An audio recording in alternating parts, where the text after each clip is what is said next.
Hello everyone, the Flying Scotsman here. Welcome to this video. Today we're going to be talking a wee bit about books. Books, reading books, booking, reading books to book other books with the book and but not bucking broncos. That's yeah. For an England, book and buck are pronounced exactly the same way. So, I thought I'd get that out there. Yeah, no, I'm talking about books. Reading books, looking books, textbooks, anything, any kind of book. And as you can see in this video, that there are no books within shot. Well, actually, I'm not entirely sure. They could actually. Yeah, actually, no. There is a book. It's not immediately in shot, but I can get it out. There we go. There's a book. Well, more of a booklet, but yeah, this is how we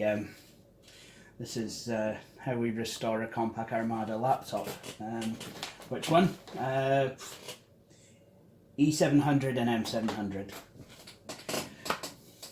And well, apart from the fact that most people don't go around reading these kind of books for pleasure, the printed format is how most people would actually sit down and enjoy a good book.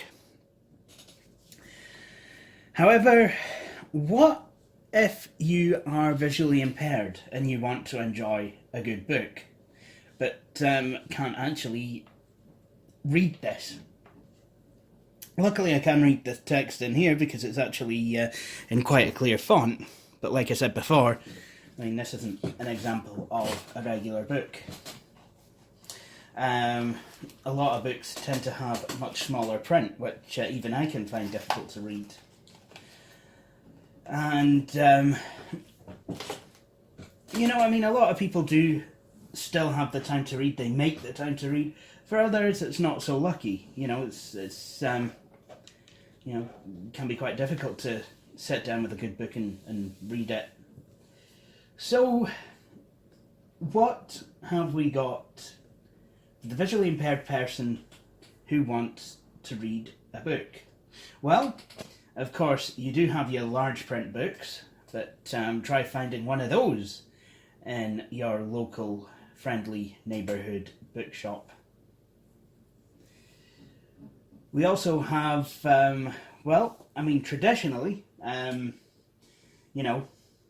it was the, almost like a stereotype now, a visually impaired person, certainly a blind person, might have read one of these, a book on tape.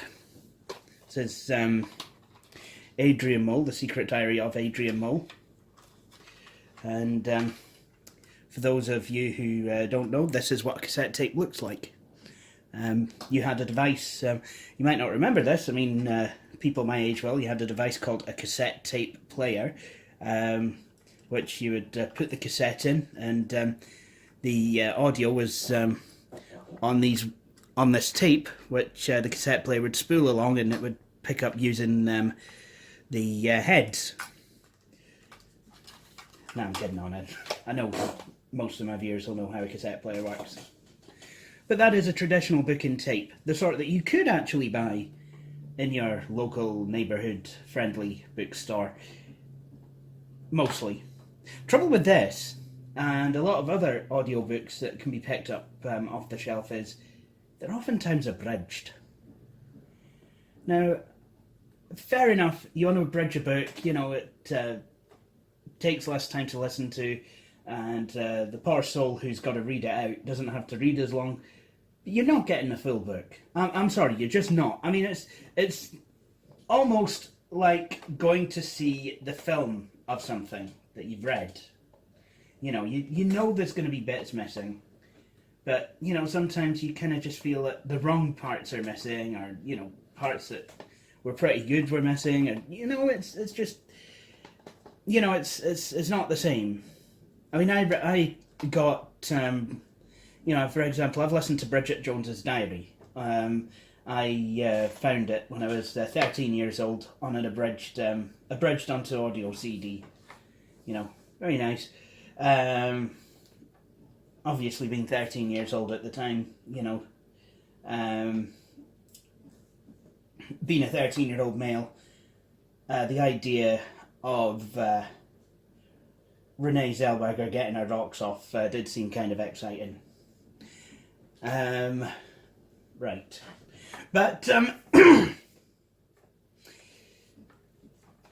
yeah, I then started reading the actual book, and I immediately got lost because there was parts of the book that I didn't recognise, because I'd only ever heard the abridged version on CD, which, to be honest, the film did follow quite faithfully, I would say.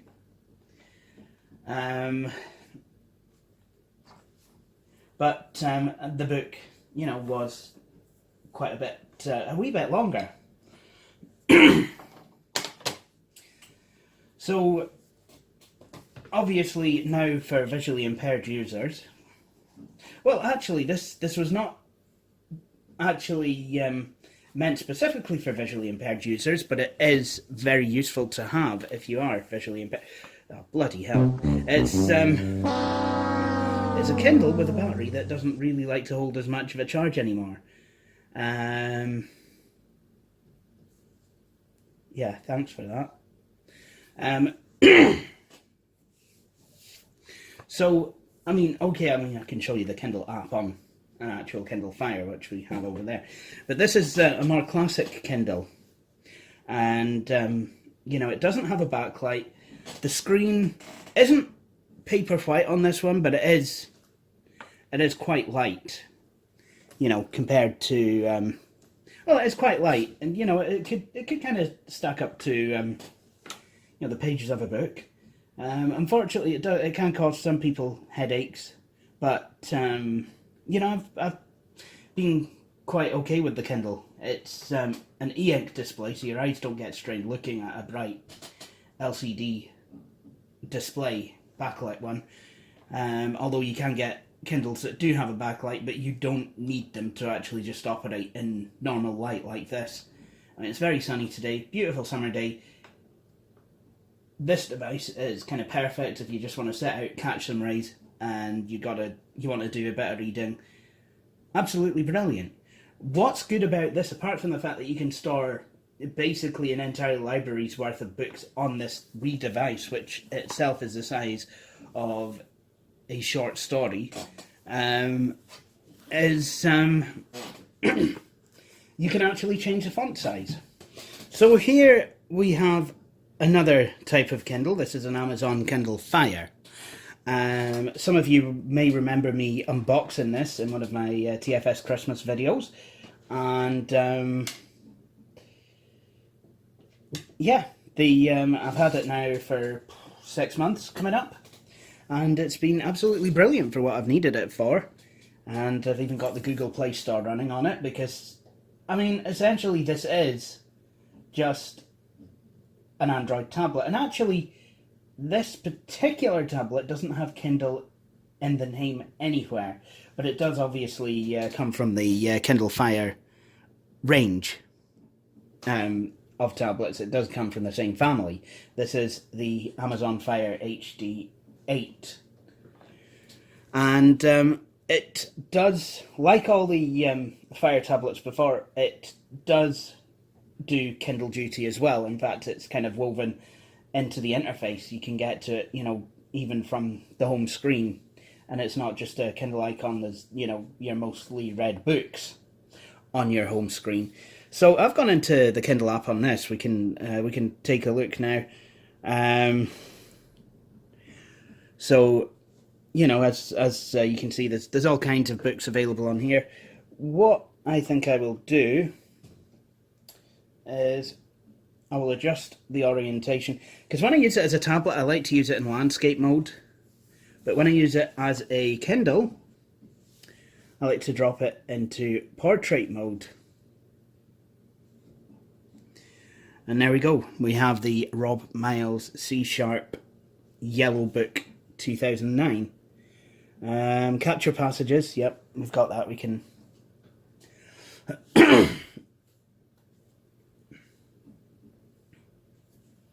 and then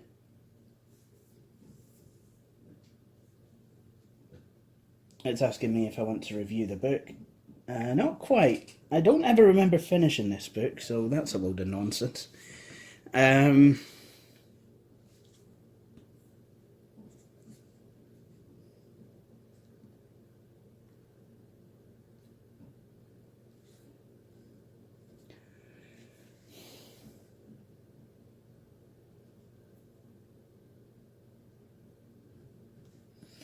Okay, so we can start from the beginning, which is a very good place to start.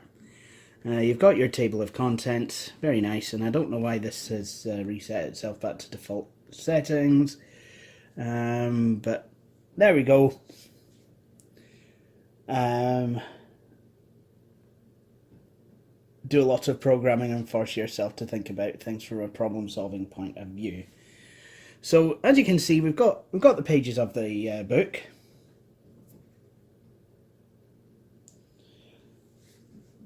And what we can do here now is we can press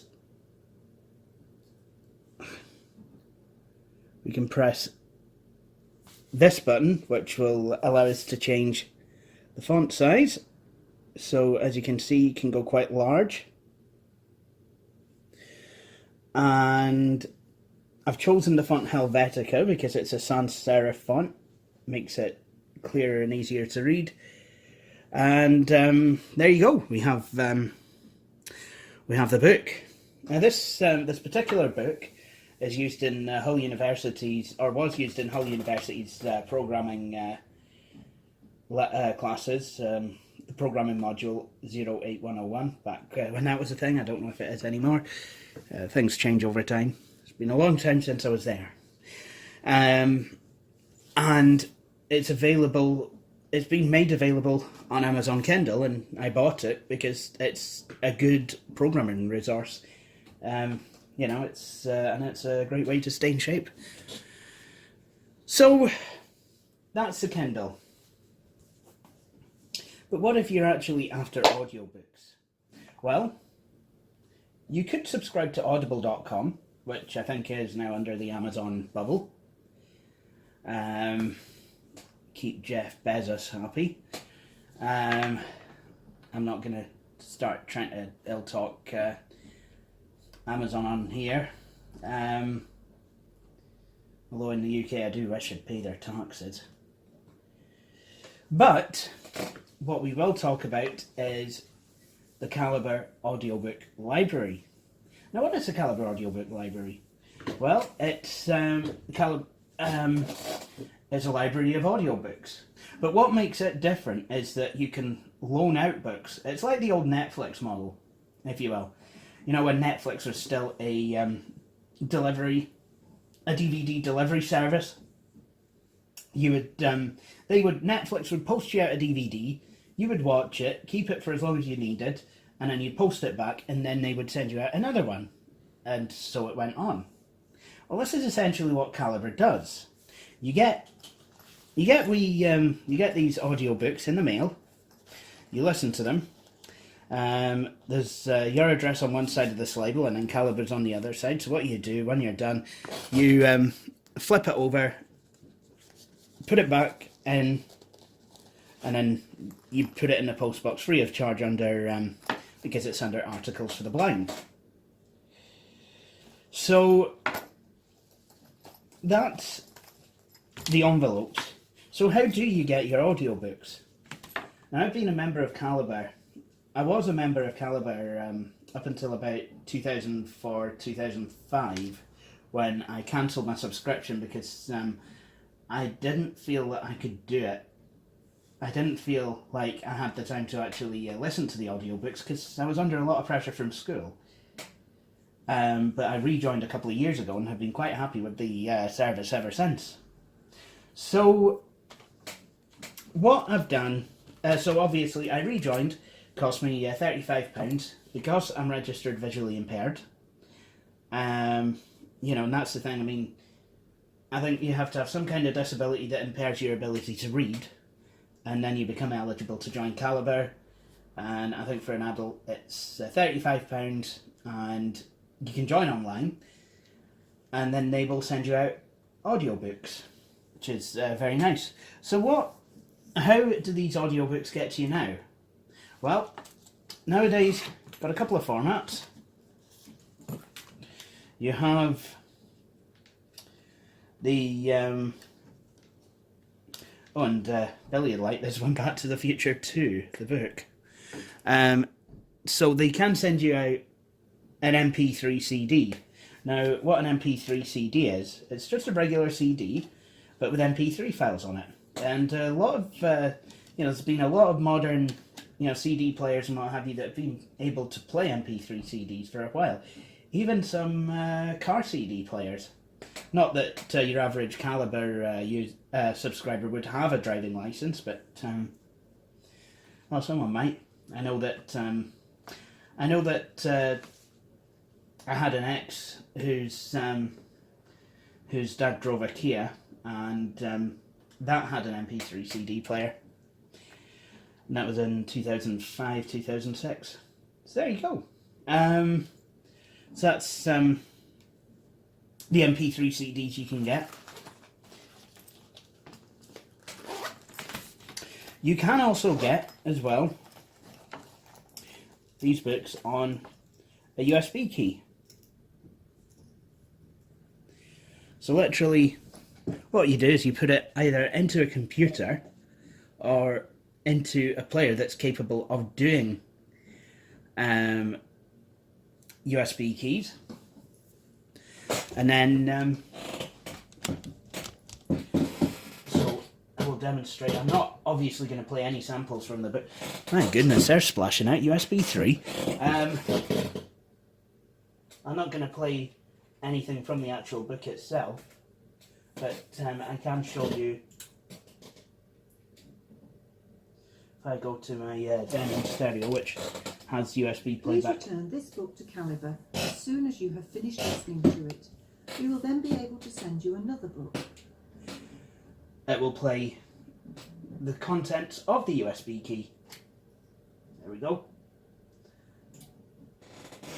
And I do believe that the tracks are kind of numbered in a way that they will actually play in the correct order. Because that's what's mostly happened when I've been playing this music, these audiobooks. And that's absolutely fine. If you don't have any of these players, Calibre will actually sell you a USB player that does have Bluetooth as well, for a reasonable £40. Not too bad. And these players usually have large yellow buttons, kind of look a wee bit garish, but for people who are visually impaired, it can make it easier to see. Now, recently Calibre have been rolling out an online version of their service. I mean, it's kind of inevitable. And, well, let's go back, ironically enough, to the Kindle.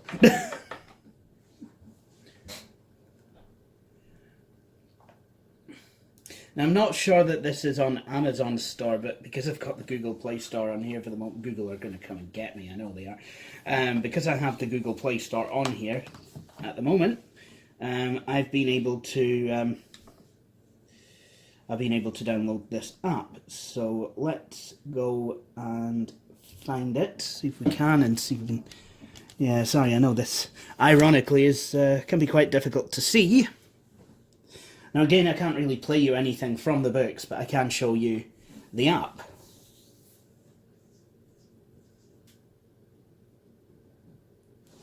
So there we go, Calibre Audio Library. Now I'm going to have to type my membership in. So if you give me a moment, I will type in my cred, and I'll be right back. So here we are with the app. And you'll notice it's quite large print. Now, you would think that to access the app, you would just kind of use... Log out. My books. Just use your finger and do that. Log out. My books. But no, that's not how this works. It's all based on gestures. So, allow me to demonstrate. If I want to go to my books, I have one downloaded, I have to swipe right to say, yeah. So it's kind of like Tinder. You swipe right if you want to go somewhere, you swipe left if, well, in this case, you want to go back.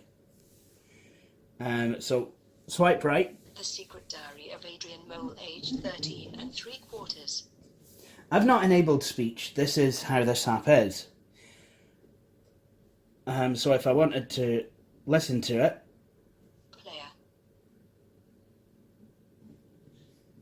This book is on 32 tracks.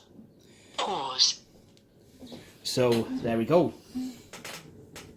My books. The secret. Main menu. My books.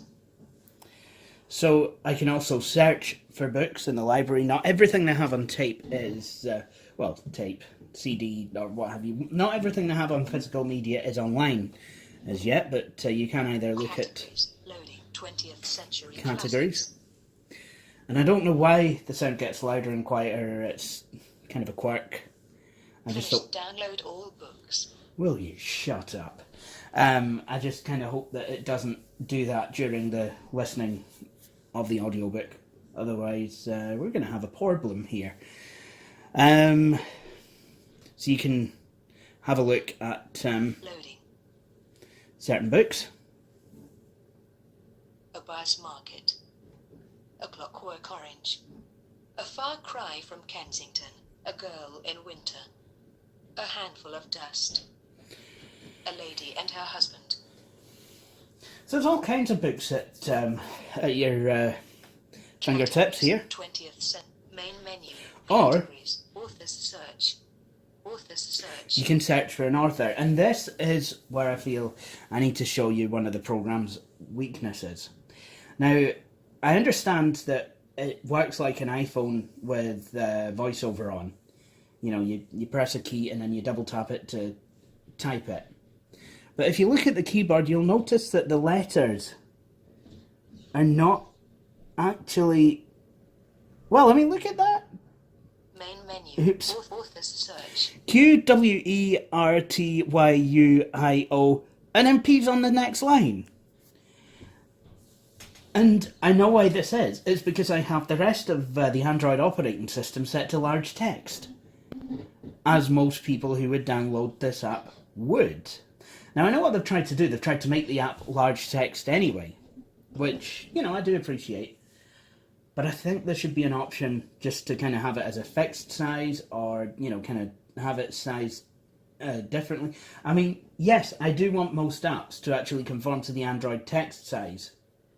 So, you know, have it do that.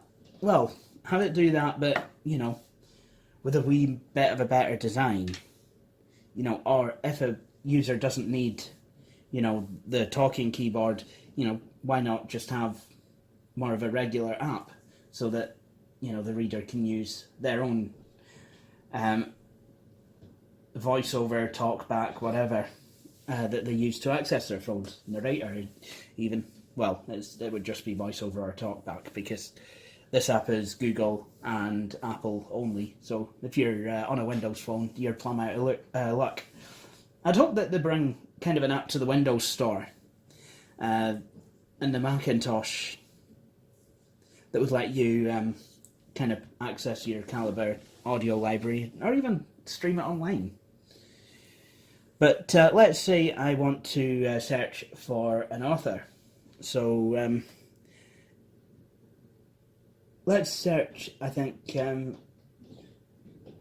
Charles Dickens stuff. D.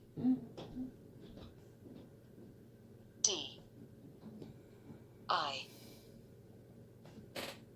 Yes, I know I'm a way to type Dick into this. I. C. K. E.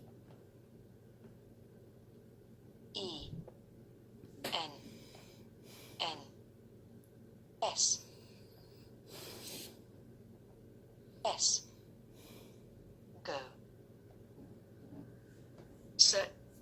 Christmas Carol. Right, okay, thanks. eBay noise. So, Christmas Carol. A Tale of Two City, Barnaby Rudge. A Tale of a Christmas Carol.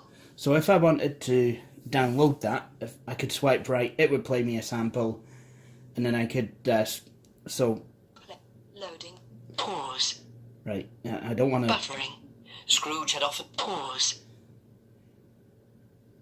Okay, so I've decided I don't want to listen to that, but that would be playing. I heard it said that Marley had pause. Stop it.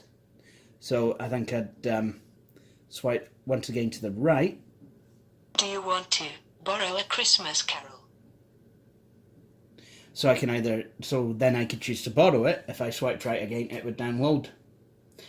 But I'm not going to do that. So what I'm going to do... Return to search. Return to main menu. Just going to return Main menu. to the main menu. Search. Reader's search. Book search. Return book. History. Settings. So you can change the app in various ways. Default theme. So you can change either to Full the color default theme. theme, Setting to full color theme. Full White colour. theme. Setting to white theme. Black and yellow theme. Setting to black and yellow theme. so there you go. You've got a black and yellow White theme, theme. which some people may find easier. Default theme. I'm perfectly fine with Setting to that one, full actually. I prefer white, this one. Black and yellow theme. ABC keyboard. Or you can go for an alphabetical keyboard, or QWERTY keyboard. leave out the QWERTY keyboard, which is exactly what I've done. Main menu. Settings. So, as of yet, I've not listened to anything on this app. I'm actually away to do so. So I will obviously let you all know how that pans out. One thing that I would like, if I could, is for the ability to be able to cast it using Google Chromecast. Because I have a Chromecast audio connected up to my hi-fi. I don't, however, have Bluetooth capability on there, which can be quite annoying. So, yeah. So, I mean, in a future version of this program, I would not mind having the ability to be able to Chromecast, to be able to cast the audio. I mean, obviously you can plug a line-out cable, or you can use Bluetooth on the tablet. I think that's why the players that Calibre sells have got Bluetooth capability on them, so that you can Bluetooth from your phone or tablet to, kind of listen to the audiobooks. But this is basically just a few wee ways that people with visual impairments can listen to books. I mean, I know for most of you it'll have been kind of an obvious thing, the book on audio tape. And no, I do have